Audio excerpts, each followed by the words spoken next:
बिस्मिल्लाहिर्रहमानिर्रहीम। मुबारक सानी केस में अब सुप्रीम कोर्ट में ब्रेक का वक्फ़ा है। इस ब्रेक से कबल जो अहवाल है सुप्रीम कोर्ट में जो चीज़ें डिस्कस हुई वो हम आपके सामने रखते हैं। इस वक्त जो रेड जोन है वो मुकम्मल तौर पर सील है और चारों अतराफ़ से उलमा इकराम ने और इनके नुमाइंदों ने रेड जोन को घेरा हुआ है। एक गलत फ़ैसला जब जज मौलवी बन जाए और वो मौलवी बनकर फ़ैसले करने लगे तो फिर उसकी ये सूरत हाल होती है। काजी फ़ायज़ ईसा ने अपनी गलती को तस्लीम किया और ये सुप्रीम कोर्ट में आज मुअज़्ज़िज़ जो पाकिस्तान के रिलीजियस रिप्रेजेंटेटिव हैं उनके सामने लेट गए। उनको कहा कि ठीक है मेरी गलती है और इसमें जो चीज़ें आपकी तरफ से भेजी गई थी वो हम ना पढ़ सके, उसको रिकॉर्ड का हिस्सा ना बना सके, रिकॉर्ड पर ना ला सके और उनकी जो चीज़ें हैं वो तो एक लंबा चौड़ा था, तो आप थोड़ा वेट कर लेते, आपको क्या जल्दबाजी थी। ये एक ऐसी चीज़ है यहाँ पर ज़बान ज़द-ए-आम है कि रेड जोन को जो है वो नहीं सील करना चाहिए था, उलमा इकराम को नहीं आना चाहिए था। मुझे आप एक बात बताइए, हुकूमत पाकिस्तान ने सिवाय शनाख्ती कार्ड के अपने सिटीज़न्स को दिया ही क्या है? जहाँ पर जो मुस्लिम कम्युनिटी है इस्लामी जमहूरिया पाकिस्तान, एक शनाख्ती कार्ड आपने दिया हुआ है, सांस लेना तो उसके अंदर भी जो है वो गर्द आलूद होता है, वो भी साफ़ नहीं होती।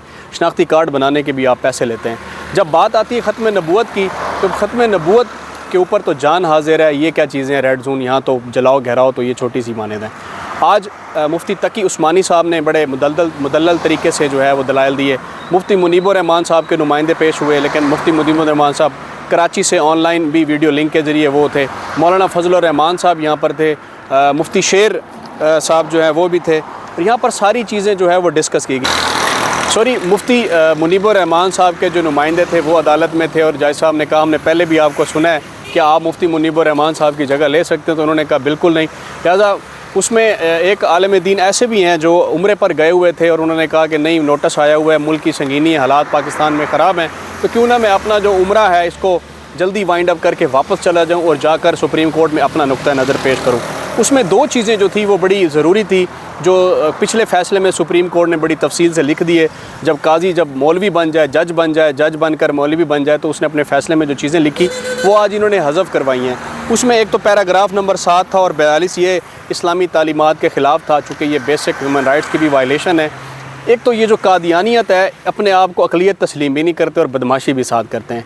आप करें ना अपने आप को अक़लियत तस्लीम करें ना, तो आज बड़े अच्छे अंदाज में उलमा इकराम ने सुप्रीम कोर्ट को ये समझाने की कोशिश की है, ये समझाने के लिए अपना भरपूर किरदार अदा किया है कि ये अक़लियत में है और इनको किसी भी किस्म की तालीमात की इजाज़त नहीं दी जा सकती।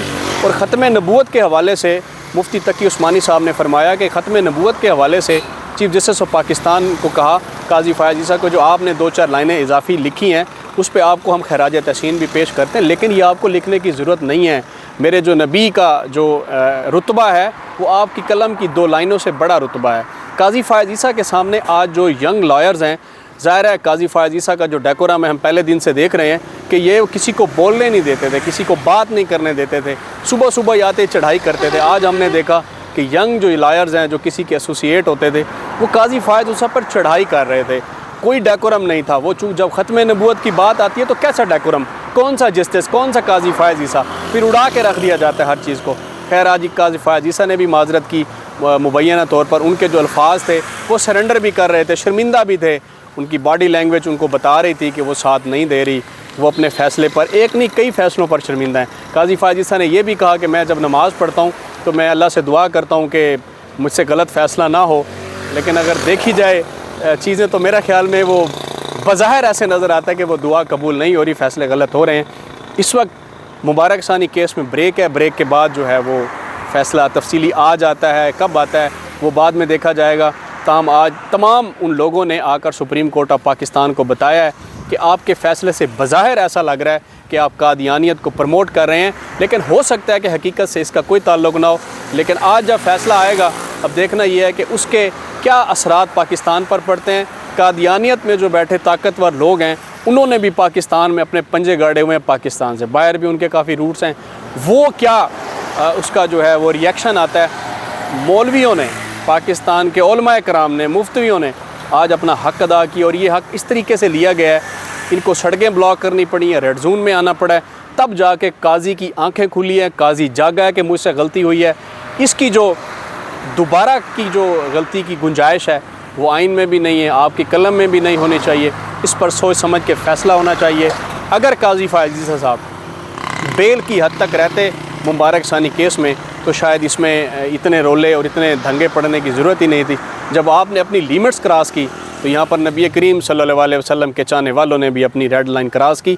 आपकी अदालत में आपके सामने उन्होंने आज आप पे चढ़ के कहा कि आपकी लिखी कलम की जो लाइनें हैं वो गलत हैं, आपको वापस लेनी होंगी। काजी फाजिसा ने वो वापस ली। इस वक्त ब्रेक है, ब्रेक के बाद जो सूरत हाल आएगी हम आपको बताते हैं।